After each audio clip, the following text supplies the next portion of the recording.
and welcome. This is Vishal Kumar Singh and you are watching छोटा classroom. जैसा कि आपको पता है कि हम पढ़ रहे हैं आपका कंटेम्पररी इंडिया पार्ट 2 क्लास 10 का geography portion chapter 1 resources and development. बहुत सारी चीजें हम लोगों ने पढ़ लिया है। अब हम आज पढ़ेंगे रिसोर्सेज की प्लानिंग पढ़ लिए थे, रिसोर्सेज की प्लानिंग इंडिया में पढ़ लिए थे। अब आगे पढ़ते हैं रिसोर्सेज का कंजर्वेशन ऑफ रिसोर्सेज, यानी कि सुरक्षित कैसे करना, संरक्षित कैसे करना है और आगे की पीढ़ियों के लिए क्या क्या चीजें की गई हैं और क्या क्या चीजें होनी चाहिए। ठीक है, इस चीज को हम लोग देखेंगे। उम्मीद करता हूं कि आपका दिन बहुत अच्छा जा रहा होगा, आपकी पढ़ाई अच्छी जा रही होगी और यही आशा करते हैं कि आज के इस वीडियो में जो भी मैं टॉपिक पढ़ाऊंगा वो आपको समझ में आएगा।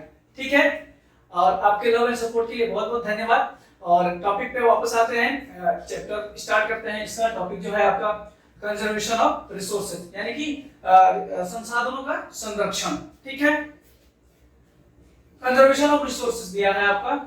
Resources are vital for any development activities. ये बहुत बड़ी बात है। ठीक है, किसी भी क्षेत्र में या फिर आपके लोकल एरियाज में कुछ भी डेवलपमेंट होगा, उसके लिए जो चीजें जरूरत होती हैं वो कहां से मिलती हैं? आपके रिसोर्सेज हो गई, यानी कि जो आपकी नीड्स को पूरा कर रहे हैं, as mentioned as the resources, उनको हम लोग बोलते हैं। ठीक है, तो किसी भी क्षेत्र की या फिर किसी भी चीज की डेवलपमेंट एक्टिविटी के लिए, यानी कि विकासशील विकसित करने के लिए, कोई किसी भी सोसाइटी को विकास की तरफ ले जाने के लिए जो आपके क्या होता है, रिसोर्सेज बहुत वाइटल का काम करते हैं, यानी कि एक एसेट का काम करते हैं। ठीक है, तो ये जब एसेट का काम करते हैं तो सबसे बड़ी बात यह है कि डेवलपमेंट तो निरंतर होता है, इट्स अ प्रोग्रेसिव एक्टिविटी, ये निरंतर होती रहती है, दिन प्रतिदिन बढ़ता जाता है। ठीक है, कहने का मतलब ये है कि ऐसा है कि कंजर्वेशन का मतलब ही ये होता है कि जो आप अभी यूज कर रहे हैं अपने डेवलपमेंट के लिए, अपनी क्वालिटी ऑफ लाइफ को सुधारने के लिए यूज कर रहे हैं, उसका यूज इस तरीके से हो अभी भी काम आ जाए और आगे की पीढ़ी के लिए भी कुछ बचा रहे, जिससे कि वो आगे वाली पीढ़ी भी अपना क्वालिटी ऑफ लाइफ बढ़ा सके, ठीक है, इंक्रीज कर सके, उसमें डेवलपमेंट कर सके। यानी किसी भी क्षेत्र के डेवलपमेंट के लिए क्या जरूरी है? आपके रिसोर्सेज जरूरी है। But irregular consumption and over utilization, ये चीज दिया है आपका कि इररेगुलर कंजम्पशन यानी कि अनियमित तरीके से उसका कंजम्पशन करना, और ओवर यूटिलाइजेशन यानी आवश्यकता से अधिक उसको यूज करना। यानी कि अगर हमको 1 लीटर पानी की जरूरत होती है पीने के लिए, ठीक है, तो हम क्या करते हैं कि 2 लीटर पानी ले लेते हैं, जूठा कर देते हैं, आधा लीटर पानी पीते हैं और कुछ समय बाद हम क्या करते हैं, उस पानी को फेंक देते हैं। ठीक है, तो जो 1.5 लीटर पानी हो गया आपका तो वेस्टेज हो गया, है ना। वैसे ही छोटी छोटी चीजों को लेकर भी हम क्या कर सकते हैं, आपके कंजर्वेशन में पार्टिसिपेट हो सकते हैं। ये मतलब कि एक छोटा सा एग्जांपल था आपके लिए। ठीक है, यानी कि वो इररेगुलर कंजम्पशन, ठीक है, कहीं ज्यादा कहीं कम, ये ऐसा कंजम्पशन करना, उसको यूज में करना। ओवर यूटिलाइजेशन यानी आवश्यकता से अधिक क्या करना, उसको यूज करना, क्या कर सकता है, may lead to the socio economic and environmental problems. ठीक है, जो चीजें आपकी लिमिटेड है उनका खत्म होना आप क्राइसिस की तरफ बढ़ा सकता है। ठीक है, जो आपकी सोशल जो लाइफ है, इकोनॉमिक लाइफ है, उसमें क्या करता है, हेर फेर कर सकता है। ठीक है, यानी कि रिसोर्सेज को प्लान करना, उसको कंजर्व करना और उसको सुरक्षित रखना आपकी जिम्मेदारी बनती है। ठीक है, इसके लिए आपके पास्ट में भी बहुत सारी चीजें की गई हैं, जैसे मैंने कल पिछले वीडियो में बताया था कि 5 ईयर प्लान लेके आया गया। ठीक है, सिंस इंडिपेंडेंस, ठीक है, स्वतंत्रता के बाद से 5 ईयर प्लान लाया गया, उसमें ये चीजें रखी गई, रिसोर्सेज की प्लानिंग करनी है, हर एक अलग अलग लेवल पे, बड़े से छोटे स्तर पे क्या करना है, रिसोर्सेज की प्लानिंग करनी है, ताकि वो रिसोर्सेज बचे रहें और जितना यूज है उतना ही यूज करें और बाकी आगे की पीढ़ी के लिए भी छोड़ सके। ठीक है, तो इन सब का सॉल्यूशन क्या है? जब ये प्रॉब्लम्स क्रिएट होती हैं, एनवायरमेंटल प्रॉब्लम्स क्रिएट हो रही हैं, सोशियो इकोनॉमिक प्रॉब्लम्स क्रिएट हो रही हैं, ठीक है, सोशियो गैप्स इंक्रीज हो रहे हैं, तो इसको सुधारने का सॉल्यूशन क्या है? सॉल्यूशन ये है कि resources conservation of various level at various level is important. अभी मैंने बताया कि आपके बड़े स्तर से लेकर छोटे स्तर तक क्या करना है, उसको conservation of resources at various level, यानी कि छोटे से छोटे स्तर और बड़े से बड़े स्तर पर क्या करना है, उसको कंजर्व करने के लिए, यानी कि उसके लिए ऐसी एक्टिविटीज की जाए जिसमें क्या बताया जाए कि रिसोर्सेज, कुछ रिसोर्सेज क्या है, अनलिमिटेड है, कुछ रिसोर्सेज को आप क्या कर सकते हैं, रिन्यूअल कर सकते हैं, जैसे आपके सोलर रिसोर्सेज हो गए, ठीक है, सोलर एनर्जी हो गया, विंड एनर्जी हो गया, हमने पढ़ा था उसमें, ठीक है। तो इनको कंजर्व करने के लिए अलग अलग स्तर पे आपके मान लीजिए स्टेट गवर्नमेंट हो गई या फिर यूनियन गवर्नमेंट हो गई या फिर लोकल पंचायत वगैरह, ये सारी चीजें होती हैं और इनमें सारे प्लानिंग के थ्रू आते हैं, यानी कि ये जरूरी चीज हो जाती है कि आपके कंजर्वेशन ऑफ रिसोर्सेज के लिए ये जरूरी चीज है। This had been main concern of leaders and thinkers in the past, ठीक है।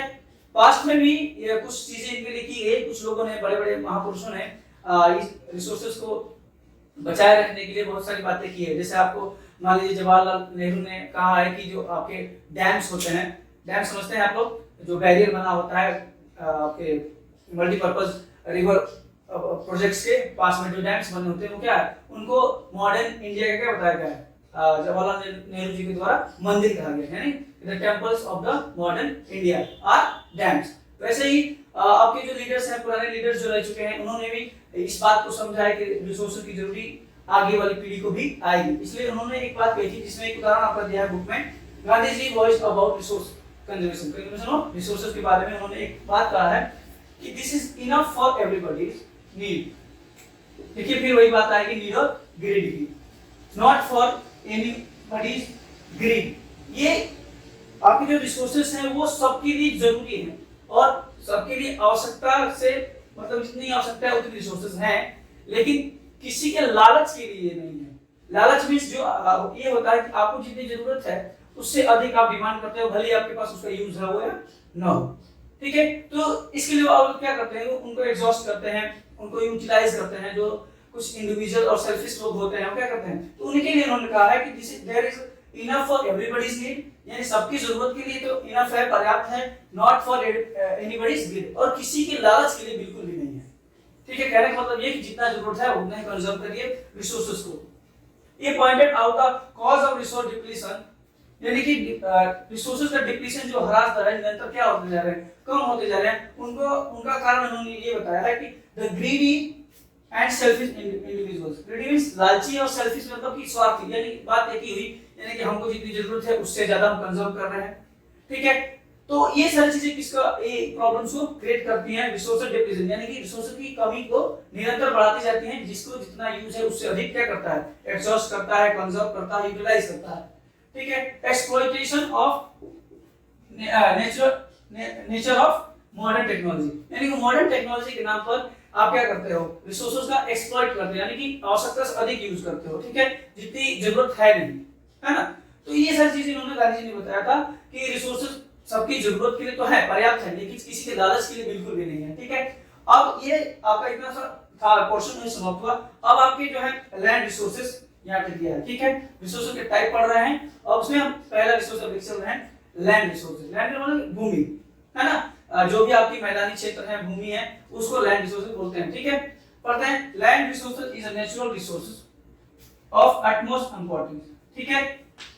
लैंड रिसोर्स क्या है, एक नेचुरल है, आपको पता है लैंड जो भी फॉर्मेशन हुआ, लैंड का फॉर्मेशन क्या, वो नेचुरल एक्टिविटी से हुआ है, ठीक है। ये किसी के द्वारा खुद से बनाई नहीं गई ना, इट्स नॉट आर्टिफिशियल थिंग, ठीक है। यानी लैंड क्या है, एक नेचुरल रिसोर्स है और उनका बहुत ज्यादा महत्व है, इंपॉर्टेंस है, एटमोस्ट इंपॉर्टेंस, और जितना वो प्राकृतिक है उनसे ज्यादा क्या है, उनकी महत्व भी है, ठीक है। It support natural vegetation, transport, communication system, ठीक है। लैंड्स का यूज कैसे कैसे होता है, नेचुरल वेजिटेशन, यानी कि प्लेन्स में आप क्या करते हो, एग्रीकल्चर वेजिटेशन, सब्जियां उगाते हैं, ठीक है, और बाकी सारी चीजें, जैसे ट्रांसपोर्ट दिया है, रोड्स बनते हैं, ठीक है, रेलवेज बनते हैं, लैंड्स में ही बनते हैं ना, हवा में तो नहीं बनते हैं, आपके रोड्स हैं, और हवा में तो आपकी एयर रूट बनते हैं, तो एयरप्लेन के लिए, तो वो इस पे नहीं रहते हैं। तो जो लैंड फॉर्म में है कौन कौन से, नेचुरल वेजिटेशन, ठीक है, ट्रांसपोर्ट एंड कम्युनिकेशन सिस्टम, ठीक है, जो भी सारी एक दूसरे से जुड़ने वाली चीजें क्या है, इस लैंड एरिया में ही एस्टैब्लिश होती हैं। It is an asset of finite magnitude. Finite magnitude का मतलब ये होता है कि क्या है, ये निश्चित मात्रा में, जैसे मान लीजिए किसी कंट्री का जो एरिया है, सरफेस है, वो क्या है, फिक्स्ड है ना, उसमें कोई बढ़ोतरी नहीं होने वाली। हो सकता है कि कुछ अलग बाद सालों में क्या हो सकता है, कुछ देश उस देश की सीमा बढ़ा दी जाए, ठीक है, ऐसा कंडीशन आता है तो, लेकिन फिलहाल जो है अभी मॉडर्न टाइम में, इस टाइम प्रेजेंट टाइम में ऐसा कुछ होने वाला नहीं है, यानी कि जो भी एरिया है, बाउंड्रीज जो है वो क्या है, फिक्स है किसी भी देश की, तो उनका लैंड क्या होंगे, फिक्स होंगे, That's why it is important to use this of various purpose with careful planning. ठीक है, जब ये क्या है आपके फाइनाइट मैग्नीट्यूड में है यानी कि निश्चित मात्रा में है तो उनका क्या इंपॉर्टेंस ये बन जाता है कि उनका यूज क्या करें, बढ़िया प्लानिंग के थ्रू करें। ठीक है, उनका यूज उसी तरफ करेंगे ना, लैंड तो बढ़ने वाला है नहीं और आपकी जो पॉपुलेशन दिन पर दिन बढ़ती जा रही है, जैसे जैसे पॉपुलेशन बढ़ेगी आपके क्या बढ़ेंगे, डिमांड्स बढ़ेगी तो लैंड का यूटिलाइजेशन भी ज्यादा होगा। ठीक है, तो उसको क्या करना है, प्लान के थ्रू यूज करना है, ये बड़ा इंपॉर्टेंट क्वेश्चन बन जाता है। रिसोर्सेज इन इंडिया, और इंडिया के पर्सपेक्टिव में कुछ रिसोर्सेज देखेंगे। जैसा कि आपको पता है कि इंडिया एक वास्ट एरिया कवर करता है, 3.28 मिलियन किलोमीटर स्क्वायर का जो टोटल एरिया है बाउंड्री के थ्रू जो इंडिया का एरिया है। ठीक है, तो उसमें क्या क्या चीज आपको पता है कि नॉर्थ वेस्ट से लेकर नॉर्थ ईस्ट तक क्या है आपके माउंटेन्स हैं, उसके बाद नीचे नॉर्दर्न प्लेन्स हैं, कुछ आपके डेजर्ट्स हैं जो आपके अरावली के पीछे की साइड में है, राजस्थान जो या फिर थार डिजर्ट बोलते हैं। फिर साउथ की तरफ थोड़ा सा आएंगे तो प्लेट्यूज हैं, डेक्कन प्लेट्यूज है, साइड में ईस्टर्न घाट वेस्टर्न घाट भी हैं। ठीक है, आइलैंड्स हैं, ये सारी चीजें क्या है लैंडफॉर्म ही नहीं आती है, आपकी इसी एरिया सरफेस पे आती हैं। तो यहाँ पे दिया है India has under a variety of relief features like mountains, plains, plateaus and islands. बता दिया मैंने अभी कि इंडिया के पास क्या क्या है, बहुत सारी चीजें हैं जो कि लैंडफॉर्म में आपको दिखाई देती हैं, माउंटेन्स हैं, माउंटेन रेंजेस हैं, डेजर्ट्स हैं, नॉर्दर्न प्लेन्स है, ये सारी चीजें आपको देखने को मिलती हैं। अब कुछ डाटा इंडिया के बारे में दिया है उसको पढ़ते हैं। 43% of land areas as plain for used for agriculture and industry. ठीक है, यानी कि आपके हिमालयस के नीचे जो पार्ट है उसको नॉर्दर्न प्लेन्स बोलते हैं, और उसी प्लेन्स का जो टोटल एरिया आपको दिया है यानी कि पूरे एरिया का कितना 43% आपका क्या है प्लेन्स के थ्रू, यानी कि समतल भूमि है जिसपे आप क्या कर सकते हो, एग्रीकल्चर कर सकते हो और इंडस्ट्रीज को क्या कर सकते हैं, एस्टैब्लिश करते हैं। ठीक है, और दिया है 30% of total surface area accounts mountain that facilitate flow of some rivers, provide tourism and ecological aspects. ठीक है, 30% आपके क्या है माउंटेन रेंजेस में आते हैं और वहां पे क्या वो क्या करती हैं, कुछ नदियों को बहती हैं। बहुत सारी नदियां आपने पढ़ा होगा कि नदियों दो टाइप की नदियां बहुत इंडिया में बहुत जाते हैं। जैसे क्या है आपके माउंटेन रिवर या फिर हिमालयन रिवर उसको बोलते हैं। हिमालय से बहुत सारी आपकी जो रिवर्स क्या है निकलती हैं और देश के अलग अलग पार्ट को क्या करती हैं, फ्लो करती हैं और अलग अलग एस्पेक्ट में उनका यूज भी होता है। ठीक है, और मैक्सिमम जो आपके माउंटेन एरियाज में जो यूज होते हैं वो किस में होते हैं, टूरिज्म के एस्पेक्ट में इसका यूज होता है माउंटेन एरियाज का। यानी कि लैंड फॉर्म जो है आपके माउंटेन एरियाज में है वो भी लैंड फॉर्म में आते हैं। ठीक है, और लैंड रिसोर्सेज का लाएंगे और उनका यूटिलाइजेशन कैसे होता है आपके मैक्सिमम जो है आपके टूरिज्म के लिए यूज होता है। ठीक है, और यहाँ पे बहुत सारे इनकम का स्रोत क्या होता है माउंटेन एरियाज में, टूरिज्म ही होता है। लोग पहाड़ी देखने आते हैं, लेक्स देखने आते हैं, ठीक है, वैलीज देखने आते हैं। ठीक है, आपने जानते हो उत्तराखंड लोग घूमने जाते हैं, शिमला वगैरह घूमने जाते हैं, सब क्या है पहाड़ी इलाके हैं जहाँ पे लोग टूर के लिए जाते हैं। ठीक है, नेक्स्ट पार्ट दिया आपका 23% of the total area of the country is plateau region are rich resources of minerals, fossil fuels and forests। ठीक है, जैसे मैंने बताया था आपका जो टोटल गोंडवाना प्लेट से जो बना हुआ भाग है जिसको प्लेट्यूज के थ्रू हम देखते हैं, यानी कि जो आपके नॉर्दर्न प्लेन्स और अरावली विंध्य के नीचे सतपुड़ा के नीचे जो रेंजेस आती है वो क्या बोलते हैं हम लोग प्लेट्यू रेंजेस बोलते हैं। ठीक है, तो प्लेट्यू रीजन में आपके बहुत सारे आपने देखा होगा कि मिनरल्स पाए जाते हैं, क्यों हालांकि उनकी भूमि कैसी होती है पथरीली होती है, इसलिए मिनरल्स पाए जाते हैं। फॉसिल फ्यूल्स का मतलब जीवाश्म ईंधन, और फॉरेस्ट भी ज्यादा पाए जाते हैं, जैसे ईस्टर्न घाट हो गया, वेस्टर्न घाट्स होंगे। ठीक है, अब मध्य प्रदेश के एरिया नॉर्थ इलाके में क्या है बहुत सारी फॉरेस्ट रिसोर्सेज भी हैं।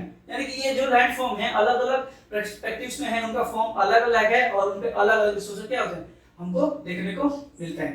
ठीक है, तो ये आपका पूरा ये दो टॉपिक आपका समाप्त हुआ, conservation of resources and land resources. कुछ डाटा भी हम लोगों ने देखा, इंडिया में क्या क्या चीजें पाई जाती है उनको हमने देखा। आगे के पार्ट में आपका लैंड यूटिलाइजेशन यानी लैंड का यूटिलाइजेशन इंडिया में कैसे होता है। ठीक है, तो उम्मीद करते हैं कि ये वीडियो आपको पसंद आया होगा, और जो भी आपके डाउट्स हैं और जो आपके सजेशंस हैं आप कमेंट बॉक्स में ड्रॉप कर सकते हो। आपके सपोर्ट के लिए बहुत बहुत थैंक यू। बहुत आगे तक जाना है और चैनल को सब्सक्राइब करिए, लाइक करिए और शेयर करना भूलिएगा मत, ठीक है। शेयर करेंगे, लोगों के अलग अलग लोग की जगह पहुंचेगा और बहुत लोग सीखेंगे, ठीक है। आप भी सीखिए, दूसरों को भी सिखाइए और मुझे इजाजत दीजिए अभी फिलहाल, और अगले वीडियो में फिर मिलेंगे आपका नया टॉपिक लेकर, लैंड यूटिलाइजेशन इन इंडिया।